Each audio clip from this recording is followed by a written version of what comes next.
I was 44 at the time of diagnosis. I said, "Oh, I don't have breast cancer, do I?" And he said, "Yeah, you absolutely do."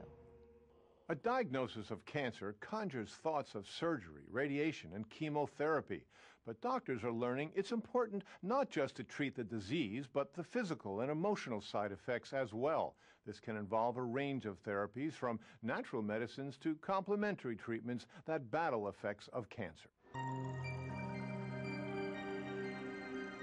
I was pretty sure I had cancer. It came back that it was cancerous. That was a total surprise. Didn't expect that at all. I knew the complications of chemotherapy and radiation. The side effects, which can be so bad.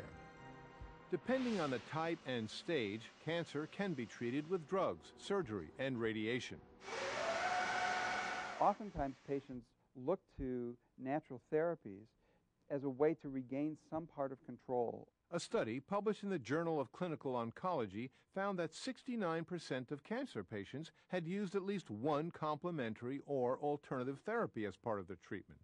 Complementary therapies allow the body to utilize many of its own mechanisms, some of which may be deficient because of the cancer. There is an important but. They also have their own negative effects. And if that's not known to the physician, that can have dire consequences for the patient. Though with proper supervision, integrating natural medicine, not in place of, but in conjunction with conventional therapy, can fight side effects, provide disease-fighting nutrition, and restore strength. And again, straight up. Many patients experience nausea while undergoing chemotherapy, which is still a standard treatment.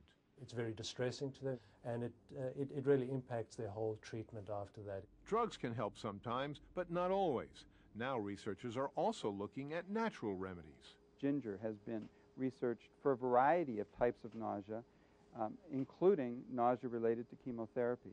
Also, the herb peppermint can be very useful in controlling that nausea. But nausea is not the only side effect. I still have some problems with swallowing, eating after the radiation and the chemotherapy. Plastic surgeon Alan Clark is battling throat cancer. It's almost like you're drinking hot coffee that's too hot and you burn your throat. Patients are often put on a feeding tube just to keep them nourished. But doctors noticed patients who continued to eat and drink on their own during cancer treatment and were given a series of exercises avoided some of the scarring that causes swallowing trouble. One exercise was to hold my tongue between my teeth and swallow. And so I would drink and swallow like that. It's clear nutrition can be a challenge. Sometimes we do need to really kind of pack some calories in, and so we may create protein shakes for patients so that they're getting concentrated nutrition. Certain foods are being studied as cancer fighters, such as soy for prostate cancer. We noticed that over 70% of them reduced PSA.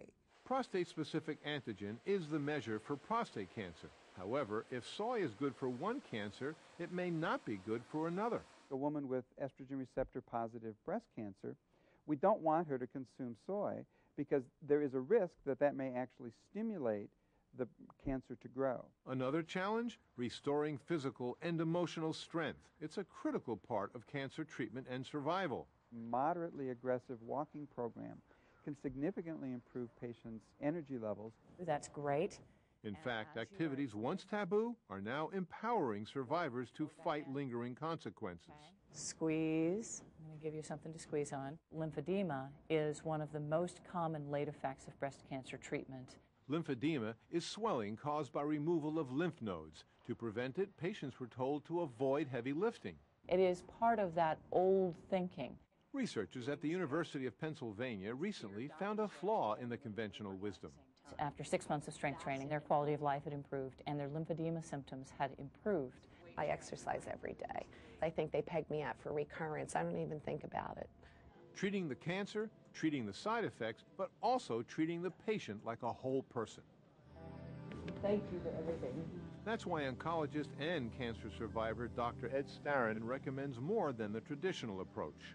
Combining that with state-of-the-art and scientifically based complementary medicine gave me and them the best chance to be around to see my grandchildren.